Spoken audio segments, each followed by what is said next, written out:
우리가 늘 은혜 안에 살지만 하나님의 말씀이 우리에게 또다시 새로운 은혜를 깨닫게도 하시고 또 새로운 은혜를 부어주시는 경험을 말씀을 통해서 체험하게 되는 은혜가 있기를 바라겠습니다.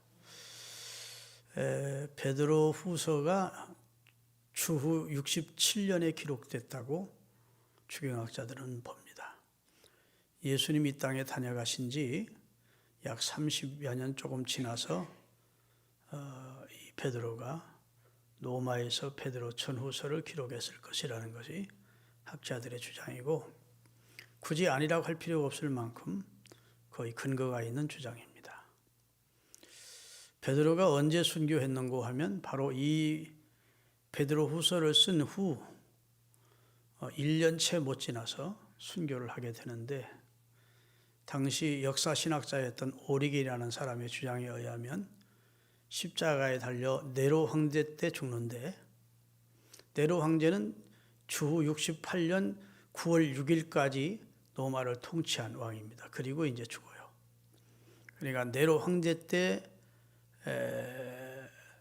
베드로가 순교를 했으니까 아마 네로가 통치하고 있을 동안에 베드로가 죽임을 당했을 테니까 추후 68년 초반기 내지는 67년 후반기 때 베드로가 순교를 당하는데 역사신학자 오리겐에 의하면 교부이면서 역사신학자인 오리겐은 베드로는 자천에서 거꾸로 십자가를 지고 내가 어떻게 예수님과 같은 모양으로 죽을 수 있겠느냐 하나는 죄인인데 그리고 거꾸로 십자가에 매달려 순교를 당했다는 것이 기독교 역사가들이 증언하는 그런 전설이기도 하고 사실은 지금까지 내려오는 구전입니다. 그런데 오늘 본문 보면 아주 굉장히 그 비장한 각오로 이 글을 쓰고 있음을 보게 됩니다.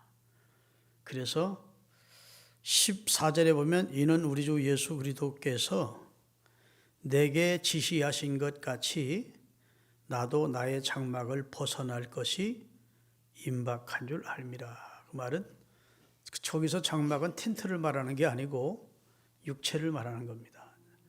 그래서 자기 육체를 벗어나 아버지 하나님께로 갈 날이 점점 다가오고 있다는 것을 베드로가 직감하고 있는 상황에서 비장한 각오로 베드로 후서를 기록했는데 베드로 전서는 외적으로 오는 핍박에 우리가 어떻게 대응해야 될 것을 어떤 신앙을 가지고 이 핍박과 시련을 이기면서 신앙을 지켜갈 것을 권했고 베드로 후서는 이제 2장부터 나오는데 내적 교회 내에서 역사하는 그런 이단 그 다음에 거짓 교사들로부터 하나님의 교회를 지키고 신앙의 정통성을 사수하기 위한 그런 권면을 주고 있습니다. 내적으로 외적으로 그리스도인은 믿음을 지켜가길 때 외적인 핍박이나 외적인 유혹만 있는 게 아니라 내적인 하나님의 교회 안에도 우리 믿음을 방해하고 믿음을 빼앗으려고 하는 수많은 적그리스도의 세력들이 사단의 세력들이 역사하고 있다. 그러니까 믿음은 지키고 싸움은 싸우고 달려갈 길은 잘 달려야 주님 앞에 서서 의의 멸관을 받게 되는 겁니다. 아멘. 그냥 생각 없이 넉넉고 살다가 하나님 앞에 서면 안 된다는 것이죠. 선한 싸움을 싸우고 달려갈 신앙의 경주를 잘하고 믿음도 빼앗기지 말고 잘 지켜야 된다는 겁니다. 그래야 의의 멸관 받을 수 있다. 그러니까 여러분 신앙생활은 전투적인 자세로 할렐루야 경주자의 자세로 그렇게 신앙생활을 해야지 교회 그냥 다니면 되지 이런 정도 가지고는 물론 지금은 이제 그렇게 핍박이 거센 세상은 아니기 때문에 우리 지금 사회가 좀 덜 긴장이 되지만 사실은 믿음 지키기 위해서 생명을 거는 이제 북한 땅만 같은데도 그런 상황이면 진짜 생명 걸고 신앙생활 하기 때문에 신앙을 그냥 액세서리 정도로 있으면 좋고 없으면 할 수 없고 그런 정도로 생각할 수가 없는 상황이죠. 베드로가 이 성경을 쓸 때만 하더라도 신앙을 지키기 위해서 수많은 사람들이 순교를 하고 있는 상황이었고, 또 순교를 아직 안 당했어도 순교할 각오를 하고 신앙생활을 하고 있는 상황이었다고요. 그런 상황에서 오늘 본문은 생각이란 말을 거듭거듭 하고 있습니다. 12절 같이 읽겠습니다. 그러므로 너희가 이것을 알고 이미 있는 진리에 서 있으나 내가 항상 너희에게 생각나게 하려 하노라. 이렇게 돼 있어요. 생각나게 하려 한다. 생각나게 하려 한다. 이렇게 기록하고 있습니다.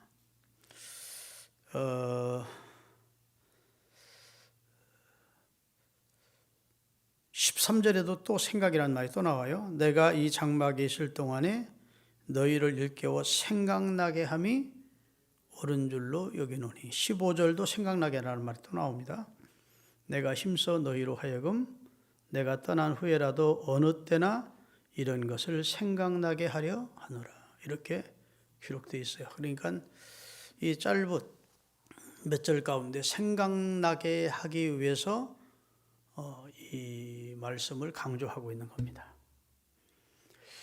여러분, 복음서에도 예수님이 순환을 이야기하면서 이것을 내가 너희에게 이르는 것은 그때가 되면 내가 이런 말이 생각나게 하기 위해서다. 기억나게 하기 위해서다. 이런 말씀을 하세요. 예수님을 따르는 길이 핍박과 순환이 오는 길이라고 하는 사실을, 그 다음에 내가 유대인들에게 잡혀서 로마인에게 넘겨져 십자가에 달려 죽게 될 것이고, 이것이 무능해서 예수님이 죄를 범해서 그리 되는 게 아니고 하나님이 인류를 구원하는 프로그램 하에 되어 있던 하나의 코스를 통해서 이제 예수님이 그 길을 가시고 십자가를 지시게 되는 겁니다. 그 이후에는 엄청난 거센 핍박이 너희들에게 있을 거야. 그런데 그때 가면 너희가 이상하게 여기지 않고 내가 너에게 이 말을 하는 것은 그때 가서 내 말을 기억나게 하려 합니다. 말씀하시는 대로 되는구나. 아멘 좀 하세요. 이게 이상한 것이 아니고, 핍박이라는 게 이상한 것이 아니고, 예수님이 십자가를 지시고 돌아가신 것이 이상한 것이 아니고, 예수 믿는 우리에게 수많은 핍박이 오는 것이 이상한 일 당하는 것이 같이 이상하게 여기지 말고 주님께서 말씀하신 대로 되는 것이라는 사실을 미리 말해둔다는 것입니다. 그때가 되면 기억나게 하기 위해서. 아멘. 흔들리면 안 되잖아요. 왜 이런 일이 있지? 예수 믿는 내가 왜 핍박을 당해야 되고, 왜 잡혀가야 되고, 왜 순교를 당해야 되지? 하나님의 아들이 왜 십자가에 달려 죽어야 되지? 이러면 안 되잖아요. 그것이 하나님의 계획이요, 구원 계획 속에 있는 것이었고, 그 다음에 부활 승천한 후에는 사탄이 하나님의 교회를 거세게 핍박할 것이고, 그때는 핍박을 당할 때 속상해하지 말고 낙심하지 말고 기뻐하고 즐거워해라.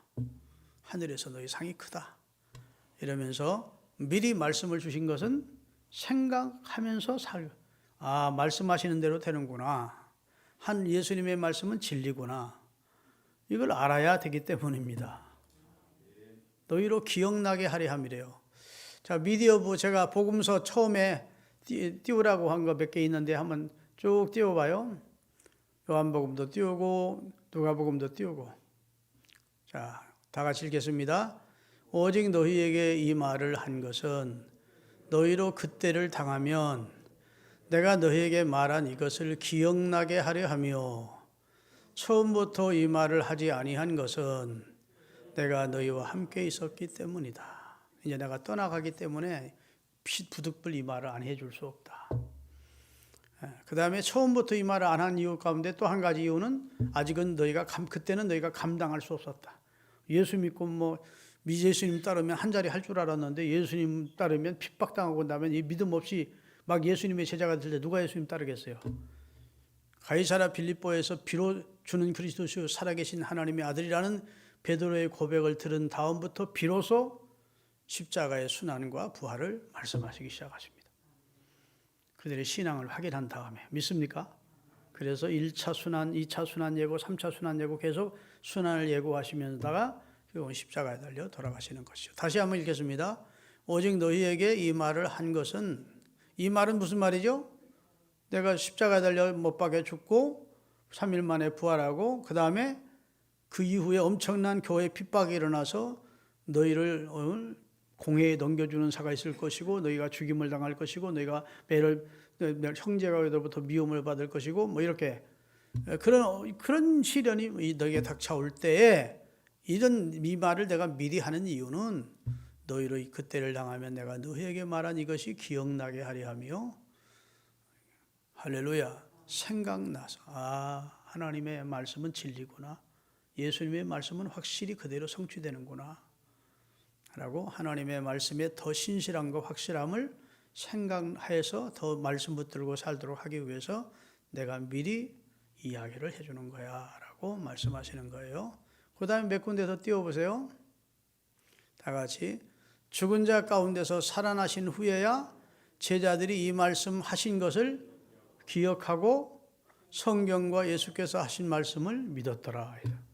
예수님이 십자가에 달려 돌아가시고 부활하신다고 말씀하셨어요.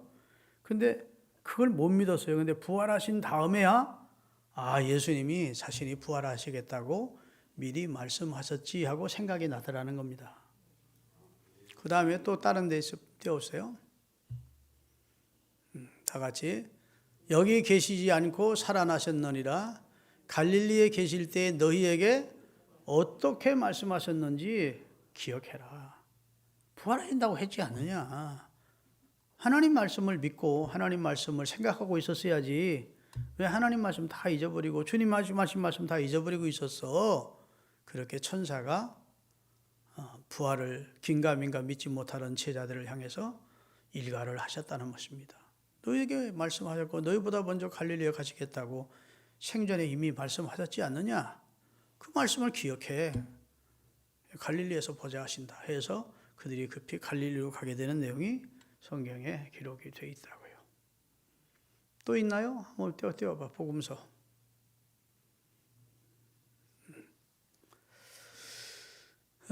그러면 오늘 일깨워서 생각나게 하기 위해서 지금 베드로가 자꾸 이 말씀을 하는 것도 예수님의 마음과 똑같은 겁니다. 베드로가 이 세상 육체라는 장막을 벗고 곧 하나님 앞에 가게 될 터인데 그때 가고 나서 핍박이 오고 거센 그런 순교에 순교하는 사람들이 많아지게 되면 예수 믿어서 안 되겠네. 소용없네. 이러면 안 되겠으니까 베드로도 예수님과 똑같은 심령으로 핍박이 오다 하더라도 기독교가 거짓 종교라 핍박이 오는 게 아니고 우리가 하나님 나라에 들어가기까지만 하는 핍박과 고난을 견뎌야 된다고 성경이 미리 말씀하지 않느냐. 그리스도의 강림을 바라보고 할렐루야 예수 그리스도의 능력을 믿고 예수님의 능력을 생각하라는 겁니다. 예수님의 강림을 생각하라는 겁니다. 예수님의 말씀이 진리라는 사실을 생각하라는 겁니다. 생각하면서 신앙생활을 하는 거예요. 인간은 생각하는 갈대라 그러는데 생각 없이 덤벙덤벙 살지 말고 생각하면서 사는데 특별히 복된 영적 생각을 하며 살아야 돼요. 복 있는 생각을 하고 사시는데 하나님의 약속을 붙들고 복된 생각을 하며 사시기를 바랍니다. 예수님의 능력을 생각하십시오. 예수님의 다시 오심을 생각하십시오. 할렐루야. 예수님이 나와 함께 하신다는 약속을 생각하십시오. 성경에 보면 하나님의 말씀을 붙들고 우리가 우리 생각을 하나님 앞에서 가지고 믿음으로 살 만한 내용들이 얼마나 복된 내용의 말씀들이 많습니까? 그래서 생각하래요. 되새김질하래요. 소가 되새김질하듯이 하나님의 말씀을 되새김질하고 생각하며 사는 성도들이 되라고 말씀하고 있습니다. 언제까지냐? 우리가 이 장막에 있을 동안까지만 하나님의 말씀을 붙들고 신앙 지키며 살면 그 다음에는 이제 천국 가면 주님과 함께 사는 그런 삶이 계속되니까 이 땅에 사는 동안 장막에 있을 동안엔 하나님이 우리에게 주신 말씀 또 하나님의 아들 예수 그리스도가 주신 말씀 예수 그리스도를 통해서 사도들에게 주신 사도들이 정하는 말씀, 이 말씀을 이 장막에 머물러 있는 동안, 이 땅을 사는 동안 하나님의 말씀을 생각하며 살라고 말씀하고 있습니다. 고린도 후서 1장 5장 1절에서 3절까지 같이 읽어보겠습니다. 만일 땅에 있는 우리의 장막집이 무너지면 하나님께서 지으신 집 곧 손으로 지은 것이 아니요 하늘에 있는 영원한 집이 우리에게 있는 줄 아느니라. 2절 참으로 우리가 여기 있어 산식하며 하늘로부터 오는 우리 초소 덧입기를 간절히 사모하노라. 우리가 이렇게 입으면 우리가 벗은 자들로 발견되지 않게 하리 함이라. 자, 이 세상에 사는 동안은 우리가 장막이라고 하는 육체 안에 우리 영이 머물러 있지만 이 육체라는 장막이 무너지면 이제 하나님 앞에 우리가 사람이 지은 것이 집이 아닌 하나님이 지은 천국이 있다는 사실을 우리 그리스도인들은 믿습니다. 그거 믿어야 참 그리스도인입니다. 근데 내가 이 장막에 내 영이 머물러 있는 동안만 사실은 하나님 앞에 내 믿음을 보여줄 수 있는 기회라고요. 회개할 수 있는 기회고, 인정받을 수 있는 기회고, 상을 쌓을 수 있는 기회고. 그렇기 때문에 이 장막에 머물러 있는 동안 하나님의 약속과 말씀과 주의 능력과 주의 강림을 생각하면서 하늘의 상급을 쌓는 믿음의 정절을 지켜가는 신앙생활을 하라고 지금 베드로가 구원하고 있는 것입니다. 여러분, 우리의 생애가 그렇게 길지 않습니다. 시편 90편 12절에 보면 모세가 지은 시가 나오는데 우리에게 우리날 계수함을 가르치사 지혜의 마음을 얻게 하옵소서 했는데 여기 지혜의 마음이라는 것은 하나님의 말씀 안에서 얻어지는 지혜를 말합니다. 그러니까 하나님의 말씀을 늘 되새기며 사는 사람은 지혜롭게 살 수 있는 겁니다.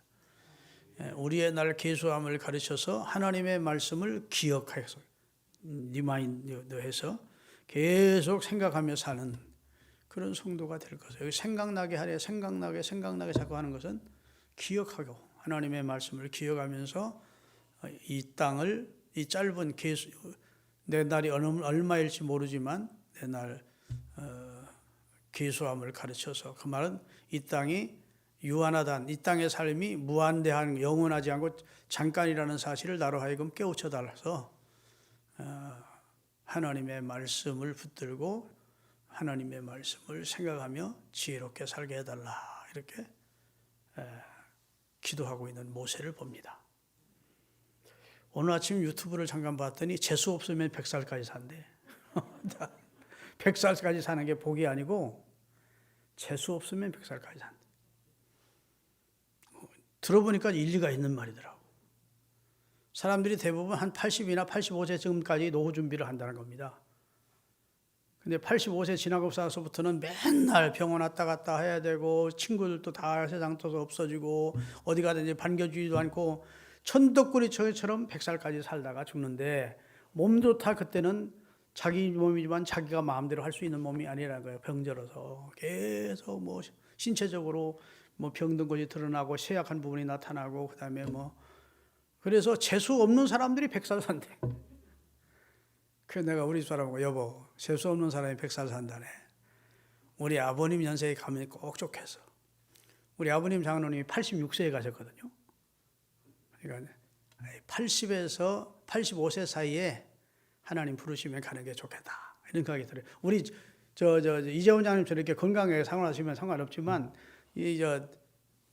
아주 정말 여러 사람들에게 짐되면서 사시는 생애가 되면 곤란하잖아.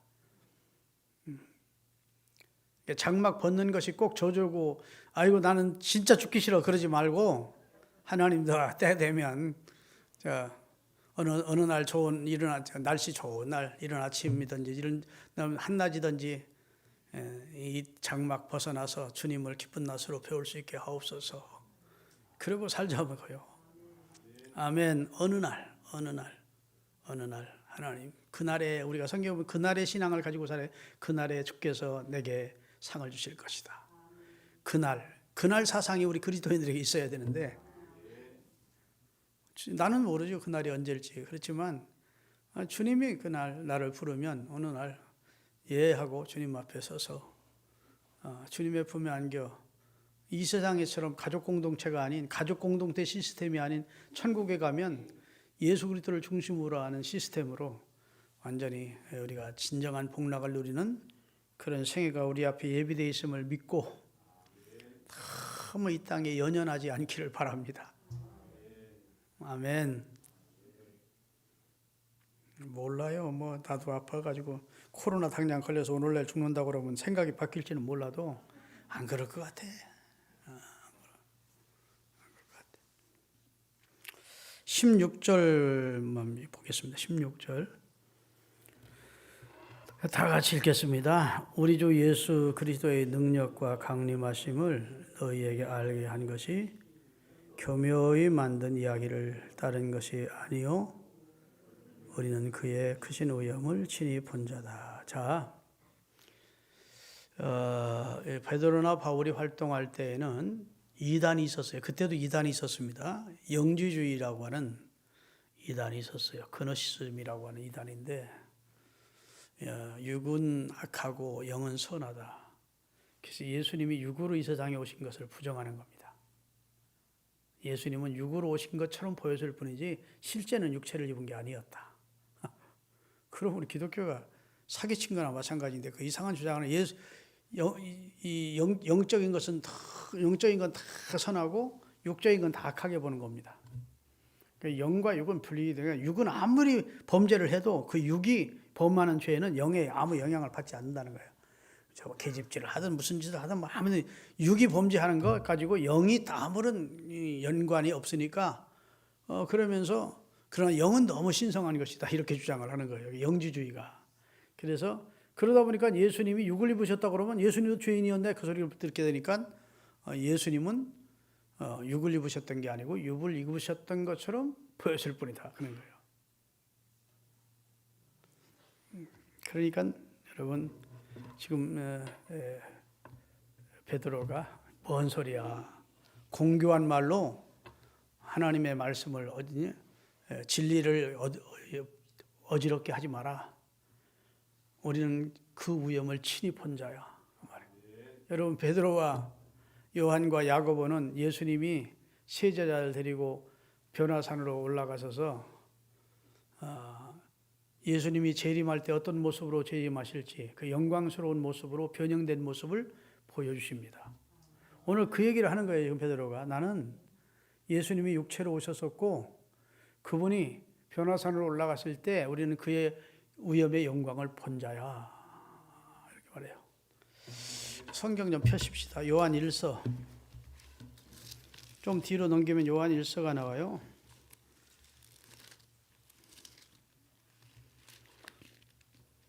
예수님의 가장 사랑받던 제자가 요한인데 예수님을 어떻게 표현하는지 읽겠습니다. 1장 1절. 태초부터 있는 생명의 말씀에 관하여는 그 말은 태초부터 있는 생명의 말씀이 누구죠? 예수님을 말하는 거예요. 요한복음 1장에 보면 태초에 말씀이 계시니라 이 말씀이 하나님과 함께 계셨으니 곧 이 말씀은 하나님이시니라 그렇게 나오죠. 그렇죠? 근데 그 하나님이 이제 성자 하나님을 요한복음에 말씀하는 거예요. 우리가 그의 영광을 보니 아버지의 독생자의 영광이고 은혜와 진리가 그 속에 충만하더라. 이렇게 나왔는데 요한은 또 이 요한 1서를 기록하면서는 얼마나 확실하게 예수님이 육체를 입고 오신 분인지를 증언하기 위하여 태초부터 있는 말씀에 관하여는 우리가 들은 바요. 그 다음에 가까이서 눈으로 본 바요. 그 다음에 우리 손으로 만진 바야. 예수님은 육체를 입은 것처럼 보였던 그런 가짜 육체를 입으셨던 분이 아니고 진짜 우리는 예수님의 육체를 손으로 만져도 봤고 눈으로 보았고 예수님의 몸에 나를 기대어 있기도 했었고 예수님과 같이 성만찬도 했고 예수님이 육체로 오시지 않고 영으로 오셨다는 것은 육체로 오신 것처럼 보였다는 거짓말하는 이단자들을 향해서 이거 일갈하는 내용입니다. 딱 그 요한일서를 시작하면서 예수님은 완전한 육체를 입으셨고 완전한 신성을 입으신 인성과 신성을 겸하신 분이지 육체를 입으셨던 것처럼 보였던 분이 아니라는 겁니다. 그래서 자, 오늘 다시 한번 16절, 17절, 18절까지 같이 읽겠습니다. 다 같이 우리 주 예수 그리스도의 능력과 강림하심을 너희가 알게 한 것이 교묘히 공교하게 만든 이야기를 따른 것이 아니고 우리는 그의 크신 우염을 친히 본 자라. 여기 우리는 이라는 건 본인도 봤고 그 다음에 요한도 봤고 야고보도 봤어요.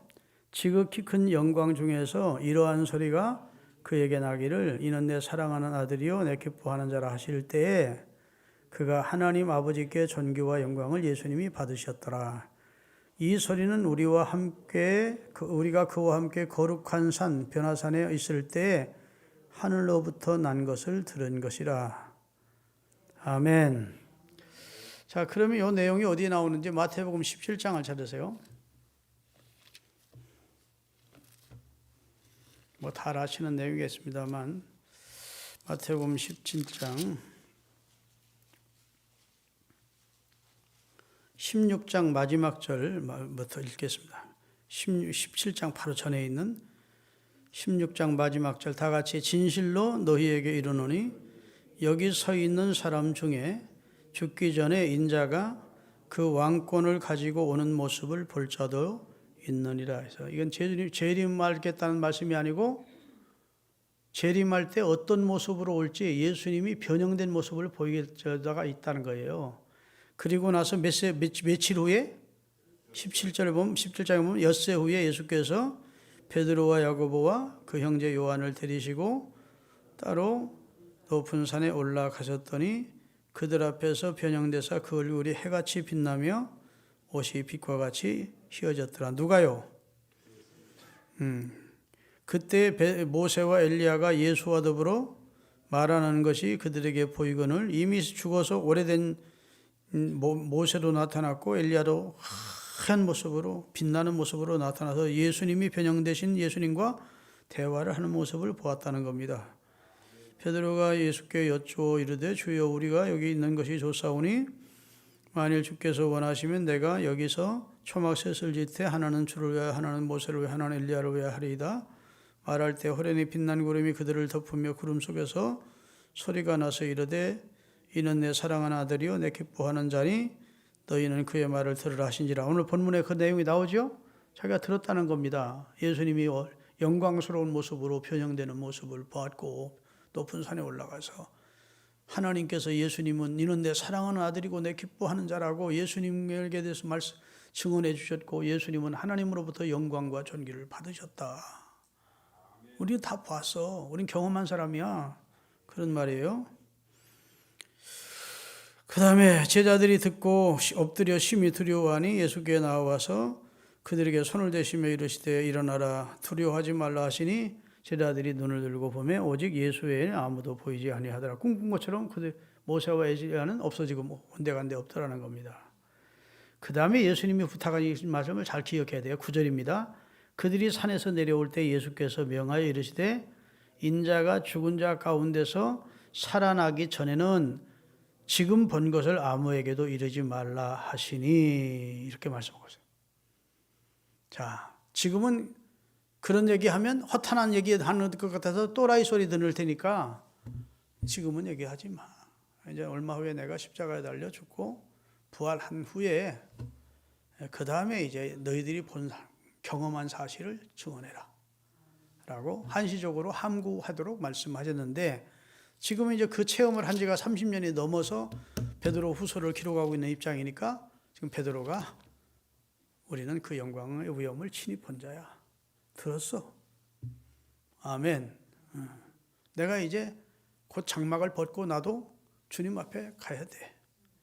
근데 너희에게 이 글을 쓰는 것은 너희로 하여금 주님의 말씀을 생각나게 하기 위해서, 주 예수의 강림을 생각하게 하기 위해서, 주님의 능력이 어떤 능력을 가지고 있는지 생각나게 하려고, 말씀을 생각하며 살라고, 예수님을 생각하며 살라고, 예수의 재림을 생각하며 살라고 이 글을 내가 쓰는 거야, 이런 말이에요.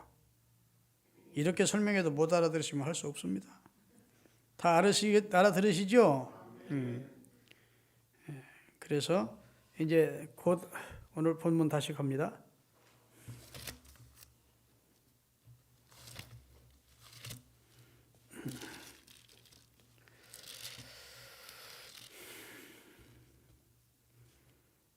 (19절입니다) 또한 우리에게는 더 확실한 예언이 있다. 이 더 확실한 예언이 뭐예요? 베드로가 체험한 것보다 더 확실한 예언이 성경을 말합니다. 우리에게는 영원 불변한 성경의 예언이 있어, 그 말입니다. 여러분, 개인이 체험한 신비로운 체험보다 더 우리가 확실한 것은 성경입니다. 성경은 우리에게 절대 만고불변의 진리가 되니까 우리에게 더 확실한 예언이 있어 어두운 데 비추는 등불과 같은 역할이 성경이 하는 역할입니다.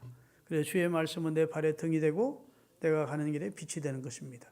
깜깜할 때에는 이게 뭐 지척을 분간 못하죠. 여기 불이 탁 들어오면 우리가 얼마나 좋습니까? 그런 것처럼 어두운 데 비치는 빛과 같이 하나님의 진리의 말씀이 우리에게 빛을 비춰주었다는 겁니다. 그래서 하나님의 말씀을 우리가 바르게 알면 예수님이 어떤 분인지, 하나님이 어떤 분인지, 그리스도께서 언제 어느 경점에 재림하실 거지 알고 살 수가 있다고 말씀하고 있어요. 그래서 2장부터는 그리스도의 재림에 대해서 많이 강조를 하는 겁니다. 자, 그 다음에 20절, 21절 읽고 마치겠습니다. 먼저 알 것은 성경의 모든 예언은 사사로이 풀 것이 아니니 예언은 언제든지 사람의 뜻으로 낸 것이 아니요 오직 성령의 감동하심을 받은 사람들이 하나님께 받아서 말한 것이다. 성경의 절대성, 성경의 절대 정황무한 오류가 없다는 사실을 강력하게 뒷받침해 주는 내용의 말씀이 오늘 본문입니다. 하나님이 실수가 없는 분이라면 하나님의 성령이 감동을 받아서 성령의 감동으로 기록된 말씀이 그건 절대 진리다, 그 말이죠. 그래서 성경은 정황무한 하나님의 말씀이고 우리 신앙과 행위의 유일한 법칙으로 믿는 그런 믿음이 우리 속에 있기를 예수님의 이름으로 축원합니다. 그래서 오늘 19절에 보면 새날이 올 때까지, 샛별이 떠오르기까지 하나님의 말씀을 우리가 읽는데 이해가 잘 안 되면 계속 묵상을 하라는 겁니다. 그래서 성령이 샛별처럼 떠오르는 것처럼 성령에 깨우쳐 주시면 온다는 겁니다. 억지로 성경 해석하려고 하지 말고 말씀 묵상하고 주님께 도움을 구하면 성령이 우리를 하여금 샛별처럼 빛을 비춰주셔서 하나님의 성경이 기록될 성령의 감동에 기록될 당시에 그 본래 뜻을 깨우쳐 주시다. 그래서 해석이 안 되는 거, 이해가 안 되는 거 어거지로 성경 해석해서 알레고리적인 자기중심적인 이상한 해석을 하지 말고 샛별이 떠오르기까지 말씀을 묵상하래요. 그러면 하나님께서 알려주신다는 겁니다. 믿습니까?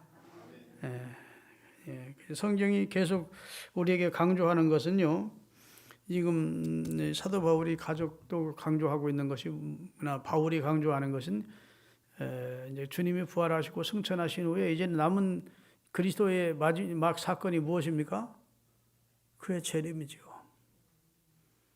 성경 예수 그리스도의 재림이 350여 해 예언되어 있어요. 한 번만 예언되어 있어도 하나님의 말씀은 지켜지고 틀림없이 이루어지는 말씀인데 얼마나 중요한 사건인지 약 349부역인가가 예언되어 있다고, 그리스도의 재림에 대해서. 그래서 사도행전 1장 11절에 보면 왜 하늘을 이상하게 쳐다보고 있느냐? 너희 가운데 올려오신 예수는 올라가심을 본 그대로 다시 오시리라 그랬어요. 다 같이 읽습니다. 이르되 갈릴리 사람들아 어찌하여 서서 하늘을 쳐다보느냐? 너희 가운데서 하늘로 올려오신 이 예수는 하늘로 가심을 본 그대로 오시리라 그랬어요. 예수님이 어디서 태어났다고 초림 때처럼 지금 태어나서 자라고 있다고 다 거짓말입니다. 믿으면 안 돼요. 그분이 오실 때는 하늘로부터 강림하신다는 것이에요. 분명히 말씀해 주셨습니다. 구름을 타시고 천사장의 나팔 속에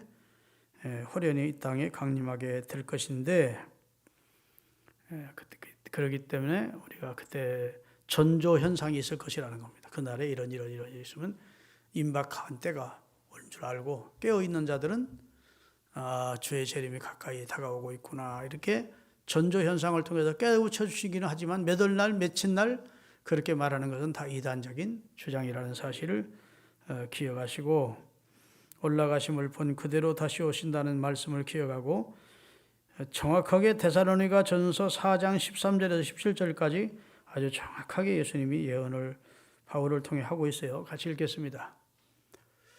형제들아, 자는 자들에 관하여, 자는 자는 죽은 자를 말합니다. 자를 관하여는 너희가 알지 못함을 우리가 원치 않으니, 죽은 자들이 어떻게 이는 소망이 없는 저 불신자와 같이 슬퍼하지 않게 하려 함이라. 우리가 예수께서 죽으셨다가 다시 살아나심을 믿을진대, 이와 같이 예수 안에서 자는 자들도 하나님이 그와 함께 데리고 오시리라. 우리가 주의 말씀으로 너희에게 이것을 말하노니 주께서 강림하실 때까지 우리 살아남아 있는 자도 자는 자보다 결단코 앞서지 못하리라. 주께서 호령과 천사장의 소리와 하나님의 나팔 소리로 친히 하늘로부터 강림하시리니, 그리스도 안에서 죽은 자들이 먼저 일어나고 그 후에 우리 살아남은 자도 그와 함께 구름 속으로 끌어올려 공중에서 주를 영접하게 하시리니, 그리하여 우리가 주와 함께 영원히 있으리라. 이렇게 말씀하고 있습니다. 이 말씀을 믿으십시다. 우리의 믿음은, 믿음의 주는 예수님이시고, 예수님이 오셔서 초림하셨고 우리를 대속하셨고 부활하셨습니다. 그리고 약속하신 다음 다시 오심하셨으니까 그런 말씀을 믿고, 너무 이 세상에 마음 붙여 세상 것에 집착해 살지 마시고, 하나님의 말씀, 오늘 본문에 계속 생각나게 하니까 주님을 생각하며, 말씀을 생각하며, 약속을 생각하며, 주님 내게 주신 은혜를 생각하며, 그렇게 은혜 안에 생활하시는 우리 신흥교회 성도들, 이 자리에 참석한 성도들 되시기를 바랍니다. 기도하시겠습니다.